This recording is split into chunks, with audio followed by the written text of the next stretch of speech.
Estamos con el escritor mexicano Alberto Chimal, que ha venido a Lima para participar en la Feria del Libro. Él se mueve en los terrenos de la minificción, microficción, de la novela, del cuento, quizás sobre todo del cuento. Sí. ¿No? Alberto, un gusto, bienvenido. Muchas gracias, ¿qué tal? Alberto, tú eres un ingeniero de sistemas, pero que siempre tuvo un acercamiento a la literatura. Contabas que desde niño ibas escalando conforme ibas creciendo por la biblioteca de casa y leyendo los libros que tenías a tu alcance. Lo de la ingeniería es un rodeo, la verdad.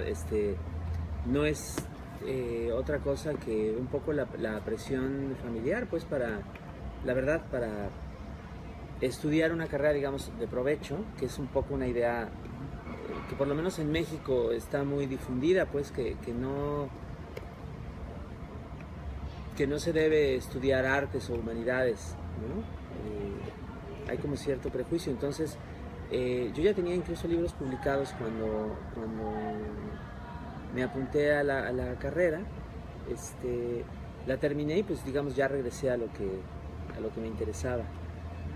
Y decías también que de muy joven tuviste la suerte de ganar un concurso en tu ciudad, en Toluca. Así es. ¿No? Que de cierta forma también fue un estímulo para seguir escribiendo. Sí, yo tenía 16 años, gané un premio municipal de una organización que todavía existe, que se llama Centro Toluqueño de Escritores, que estaba dedicada y está dedicada todavía como a promover la literatura allá en mi tierra.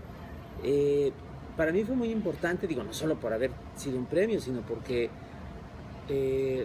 un poco lo que los chicos aprenden todavía en muchos casos es que para ser escritor pues tienes que estar muerto, ¿no? Tienes que ser de alguna otra parte, tienes que ser extranjero, ¿no? La idea de que en mi propia ciudad hubiera gente que pudiera escribir y pudiera publicar era como desconcertante, ¿no? Era muy extraño. Y era por supuesto también muy estimulante porque sí me interesaba eso desde muy pronto. Si bien la influencia de lo fantástico, del cuento es muy importante, como lector mexicano, ¿cómo fue tu acercamiento a la literatura de tu país? Fue un acercamiento muy extraño y muy accidentado. Yo entré como por la puerta equivocada a la literatura mexicana. Uno de los primeros libros que me encontré, digamos, de autores mexicanos fue Confabulario, que es una antología de cuentos de Juan José Arreola, un autor que se interesó mucho por la imaginación fantástica y también por toda clase de experimentos y de juegos pues con el lenguaje. Y también al lado de Arreola, digamos, estaba una antología que se llamaba Miedo en Castellano, que era de un autor muy extraño, de culto, llamado Emiliano González, que recogió, digamos, de donde quiso una serie de cuentos de lo extraño, de horror, de fantasía, escritos por autores latinoamericanos. Y ahí fue la primera vez que leí, por ejemplo, a Julio Cortázar, digamos, a varios autores famosos por ese tratamiento fantástico, pero también a varios autores mexicanos que no son conocidos o no son pensados o conceptualizados como interesados en la imaginación fantástica. Lo primero que leí de Octavio Paz, por ejemplo, lo primero que leí de Paz fue un cuento fantástico en esa antología. Yo mucho tiempo de chico pensé que Paz era un autor de cuentos de horror. Yo decía, sí, claro, mis autores de horror, Edgar Allan Poe, ¿no? Octavio Paz, etcétera, ¿no? Igual con José Emilio Pacheco, al cual se le conoce sobre todo como poeta, ¿no? Por ahí le colocaron un texto también acerca del exterminio nazi. Era una cosa muy extraña. Fue como entrar a la literatura mexicana como por la puerta de servicio, por la puerta de atrás. La tradición, fantástica en Latinoamérica o en países, especialmente Perú o México también, ¿no? Es curiosa, ¿no? Porque en Argentina sí hay una tradición de lo fantástico. Sí.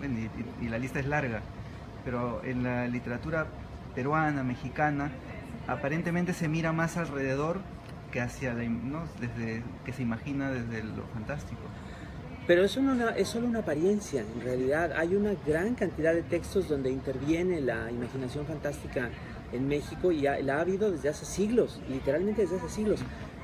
Un poema fundacional de la literatura mexicana que se produce en el siglo XVII, que se llama El Sueño, o también Primero Sueño, que es de Sor Juana Inés de la Cruz, pues es de hecho un poema narrativo y visionario. La sustancia del poema es el viaje de una conciencia humana que se desprende del cuerpo y que va como en busca de la divinidad, ¿no? Y eso es un argumento, digamos, que utiliza la imaginación fantástica. Tiene mucho que ver, por supuesto, con las nociones, digamos, del más allá, del mundo sobrenatural del cristianismo, pero también tiene como esta especie de invención, pues, de atrevimiento, de sugerir que se puede visitar como en vida esta otra dimensión. De alguna manera, a mí me parece que está emparentado, pues, también con otra gran obra inventiva del occidente, que es la Divina Comedia de Dante, ¿no? Que se inventa un más allá, ¿no? Que no es exactamente el de la escolástica cristiana, ¿no? Que va un poco más allá, ¿no? Que tiene como elementos que son de la invención del propio Dante. Desde entonces, desde el Sueño de Sor Juana hasta el día de hoy, en México hay una serie de autores y autoras que utilizan este tipo de imaginación, y que sí, en efecto, no son siempre, digamos, considerados como practicantes de lo fantástico, pero ahí está la obra. No es una obra que esté, digamos, necesariamente ajustada a las prescripciones de los llamados subgéneros, que son además etiquetas que vienen todas importadas de Estados Unidos y de Europa, que corresponden a las realidades de aquellos países, pero no a la realidad social o económica de los países de América Latina. Pero lo cierto es que ahí está la utilización de la imaginación fantástica. Yo hice una antología el año pasado que se llamó La Tienda de los Sueños, y que es una muestra, digamos, de los últimos 100 años del cuento fantástico mexicano, ¿no?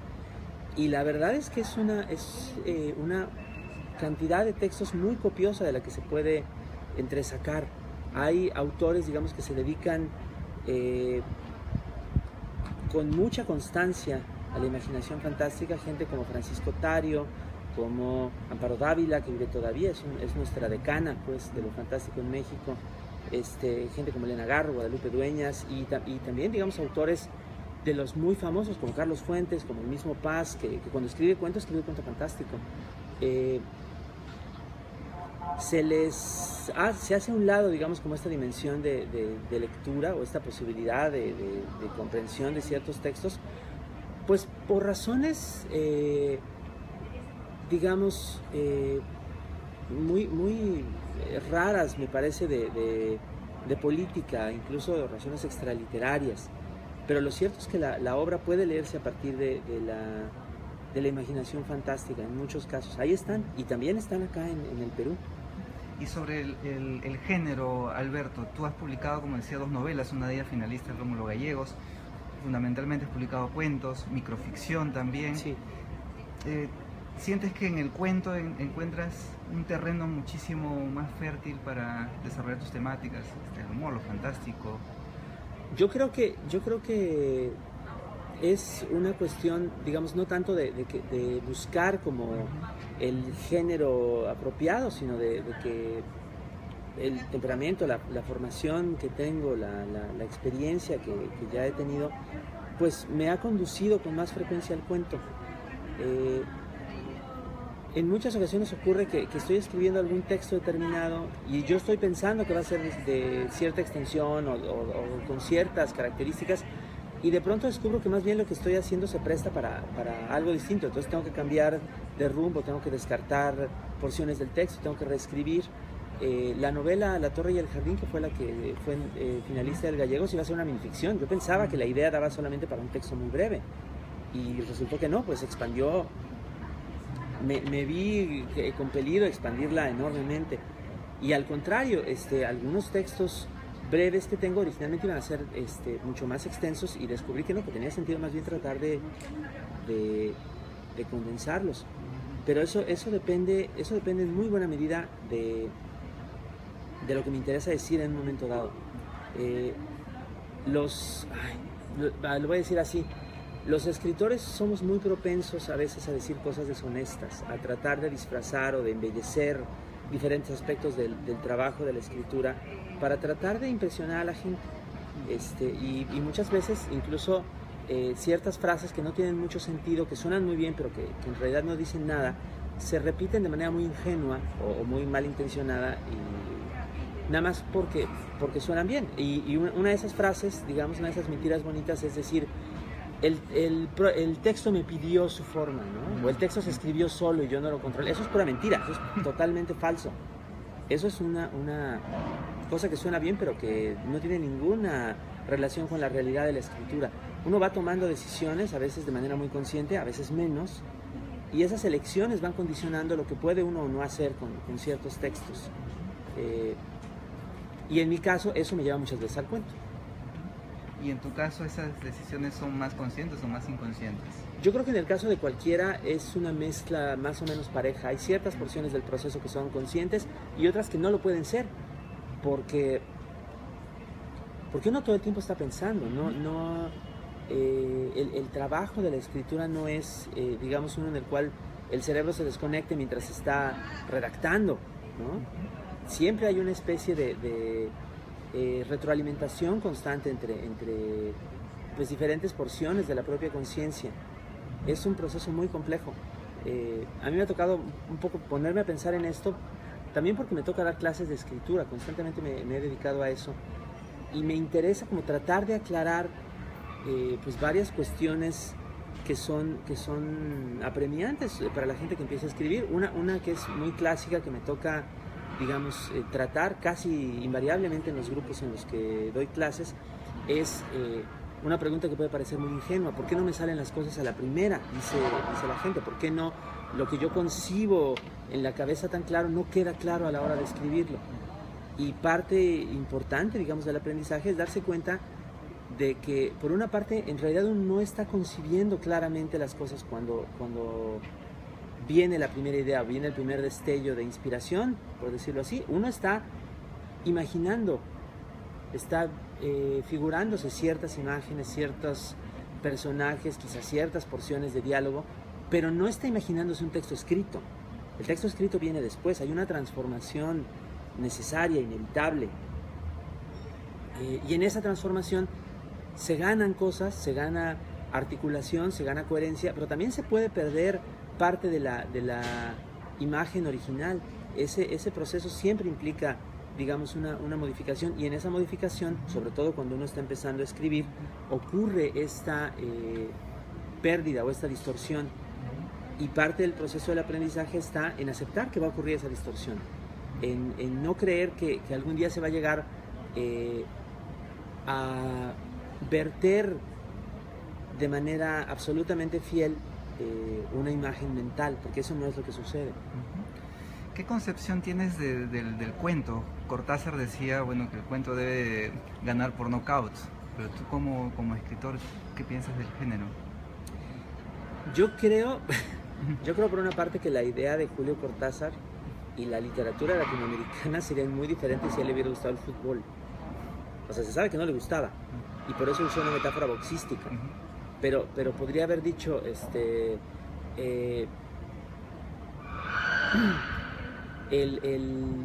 podría haber dicho que el cuento es un gol anotado en el primer minuto del partido. Podría haber dicho que el cuento es un partido en el cual solamente se anota un gol. No sé, podría haber dicho cualquier cosa. Creo que la metáfora de Cortázar con lo popular que es tiene limitaciones, porque el cuento no es una lucha cuerpo a cuerpo, para empezar, porque no se trata de vencer al lector, no se trata de hacerlo perder la conciencia, no se trata de tirarlo. Donde me gusta la idea es en la idea de la rapidez, en la idea de la contundencia, que es donde quizá estaba pensando Cortázar más enfáticamente su metáfora. El cuento requiere, digamos, como esa concentración, esa concisión, simplemente por el espacio que ocupa, por el muy poco espacio que ocupa. Pero no es tanto un proceso de debilitamiento del lector o de la lectora. No es un proceso de irlo golpeando hasta que pierde la conciencia. Es un proceso en mi opinión, de ir seduciendo la conciencia que está leyendo, de ir envolviendo de alguna forma esa imaginación que es crucial para figurarse cualquier historia, para completar el proceso de la lectura. Y eso se logra diciendo, eso se logra enunciando, dando información que solo termina de adquirir sentido cuando la persona está dispuesta a utilizarla para crear sus propias imágenes mentales de la historia. Es un proceso más, me parece más sutil, más insidioso, es un proceso de seducción. Hay una pregunta de quienes están siguiendo la transmisión. Sergio Yeverino dice: ¿cuál es su escritor favorito? Y yo quería aprovechar la pregunta de Sergio para preguntarte a su vez si qué escritores también te han empujado a escribir o a quienes admiras. Él habla de uno. Trato siempre de buscar nuevas cosas, pero un escritor que siempre tendré que recordar porque me afectó mucho en el momento en el que debía fue Borges, que me lo encontré de entre todos los lugares posibles leyendo una revista de divulgación científica. Yo no sé quién puso ahí un texto de Borges, que es el más antirracionalista de los autores de la lengua española, ¿no? y cuyo texto, que es aquel famoso de Tlön Uqbar Orbis Tertius de su libro Ficciones, es de hecho un texto acerca de cómo la irracionalidad, la superstición seductora pueden destruir el discurso racional, ¿no? Y pueden seducir a grandes poblaciones, que es justamente, dicho sea de paso, un fenómeno que estamos viendo en la actualidad, ¿no? La forma en que la desinformación, las famosas falsas noticias crean digamos, grandes cultos y grandes movimientos, a veces muy, muy aterradores de personas inmunes a la razón, ¿no? Ese cuento y ese autor fueron para mí muy importantes. Varios otros que están, digamos, mucho en lo que escribo, que me interesan mucho, por ejemplo, Mario Lebrero, este gran narrador uruguayo, Edgar Allan Poe, por supuesto, una narradora argentina que para mí fue muy importante, Angélica Gorodischer, también, por ejemplo, entre los mexicanos, pues Juan José Arriola, que fue el primero que leí con mucha devoción, Francisco Tario, que es un gran narrador de sueños y de atmósferas misteriosas, también Emiliano González, que ya lo mencioné, pues un gran loco de la literatura nacional, bueno, varios más. Usted hablaba de la conciencia inconsciencia, ¿no? De la entrada a los géneros. Quería saber cómo fue su entrada al microrrelato, ¿no? Que ahora tanto lo trabaja en Twitter, incluso tiene un concurso mensual en su página. Sí, eso fue justamente leyendo Arriola. Los primeros microtextos que me encontré fueron con una edición que se llama Confabulario, que abarca pues como textos de diferentes épocas escritos por Arriola, entre los cuales hay unos muy breves. Arriola tenía una costumbre muy rara, editaba cada cierto tiempo este libro con adiciones, con supresiones. Entonces yo tengo, no sé exactamente qué número de edición del Confabulario, que es diferente de la del año previo y diferente de la del año posterior, pero en la que yo tengo venían desde algunos textos muy extensos hasta otros como de un par de párrafos o de menos. Hay uno bastante famoso, digamos, de Arriola, que se llama Cuento de Terror, que dice así, dice: la mujer que amé se ha convertido en un fantasma, punto. Yo soy el lugar de las apariciones, punto final. Eso es todo el texto, ¿no? Ese tipo de cosas fueron los primeros microrelatos que yo leí. En el caso del último explorador, son historias que pueden ser una novela y algunas pueden ser leídas como cuentos precisos. Quería saber cómo fue el trabajo de este libro, ¿no? Porque justamente estamos hablando que usted ha navegado en diferentes géneros. Sí, en este caso el último explorador se formó con una serie de historias que escribí a lo largo de unos 6 o 7 años, todas centradas en este mismo personaje, Horacio Custos, explorador, investigador de lo extraño y de lo imposible, digamos, no sé. La primera parte, que son, digamos, textos más sueltos, son narraciones que fueron acumulándose, digamos, de forma más simple, ¿no? Los fui haciendo, digamos, con miras a reunirlos en algún momento y se fueron simplemente quedando pues en el índice. Hubo varios textos que descarté, que estuvieron publicados en algún lugar, pero que no recogí. La segunda parte, que se llama Los enemigos, que es como más una especie de novela corta, esa fue más compleja, porque algunas porciones originalmente existían de manera independiente, pero me parecía que no funcionaban adecuadamente, y lo que decidí fue integrarlas en una trama mayor, una trama que además, digamos, involucra un poco pues más al personaje como tal, pues como individuo con ciertas características, con ciertos sentimientos, y no solo como una especie de espectador o de redactor de noticias extrañas, ¿no? Que es un poco lo que se ve en las primeras porciones. Por alguna razón, también en el relato, pues, de esta segunda parte se integró un personaje que no estaba previsto de principio, que es una hija que resulta tener este explorador que se llama Lluvia. Y ese personaje me vino de un sueño, no sé de dónde, no sé cómo, como con la idea bueno, no sé de qué. O sea, soñé una vez que se me aparecía una niña y me decía: hola, yo soy tu hija y me llamo Lluvia, así. No tengo hijos, me desperté pues, con una sensación muy, muy curiosa, pero digamos esta noción, pues, como del afecto filial, que no había aparecido en estas historias, pues apareció de pronto, o para decirlo de manera menos deshonesta, decidí emplearla, o sentí que era necesario emplearla, y entonces de ahí apareció este personaje que se convirtió, o que lo convertí en, digamos, como en el hilo conductor de toda la historia. Eso fue lo que pasó, fue un proceso más enredado, fue más complejo, y de hecho, pues, un proceso que además descubro que no terminó, porque posteriormente hubo la oportunidad de publicar un texto distinto donde también aparece este personaje llamado Lluvia, que es un libro que acaba de salir, que se llama así, Cartas para Lluvia, y que curiosamente acaba siendo promovido como un libro para niños. Y bueno, sí lo es, porque es un libro que está contando la experiencia de una infancia, ¿no? Pero que apareció como una prolongación, como una ramificación del Último Explorador.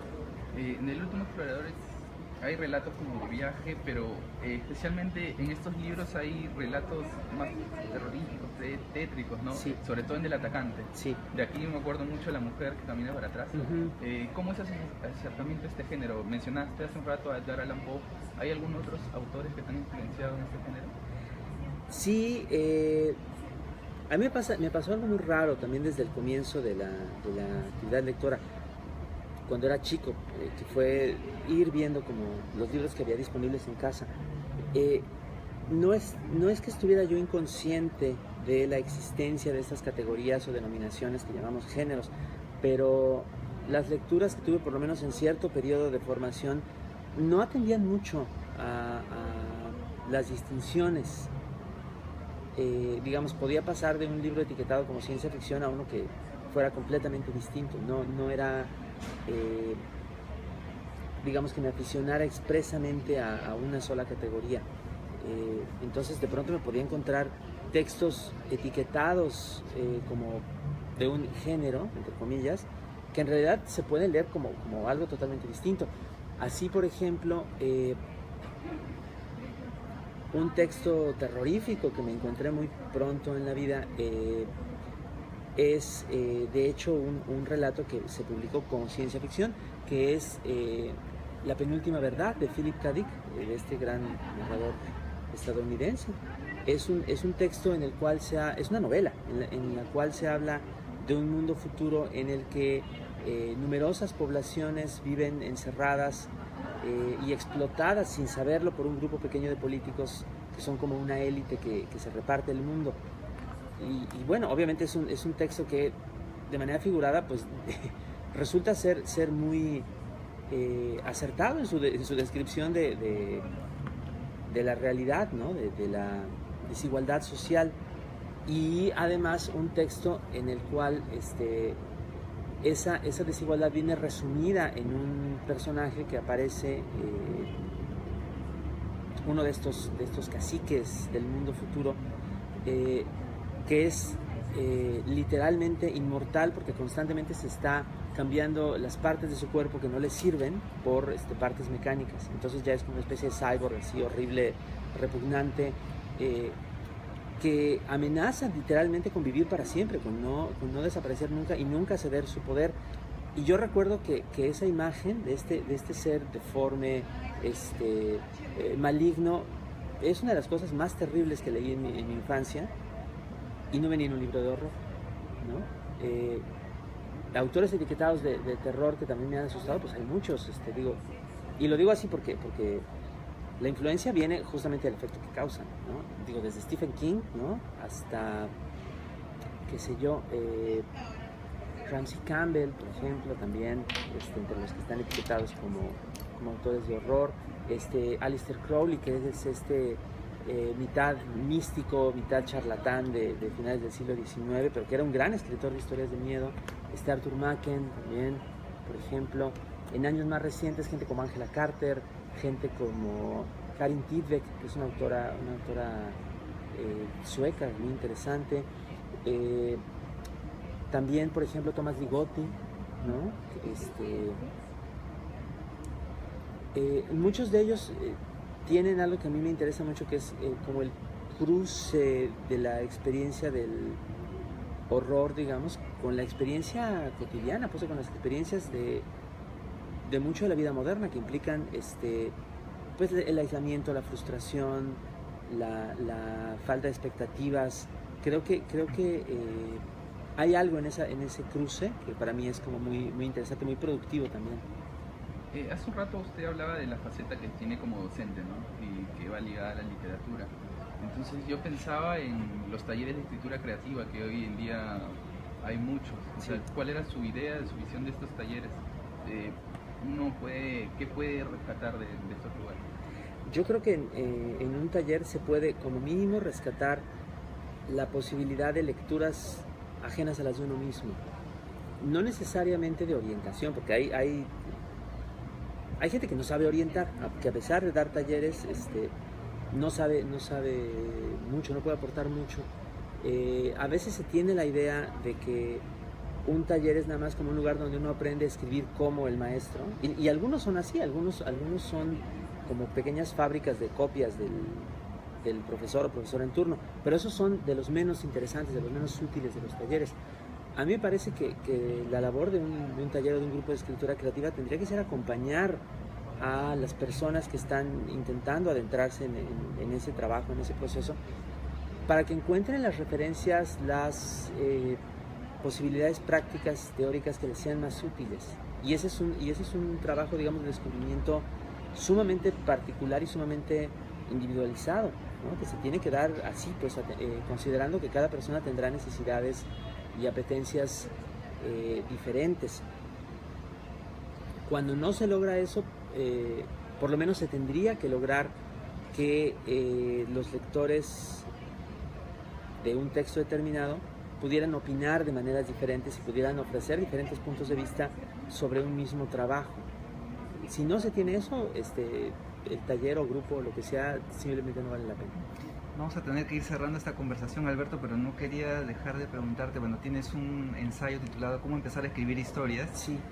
Y la pregunta es, ¿cómo empiezas tú a escribir una historia? ¿Qué te mueve a escribirlas? ¿De dónde parten?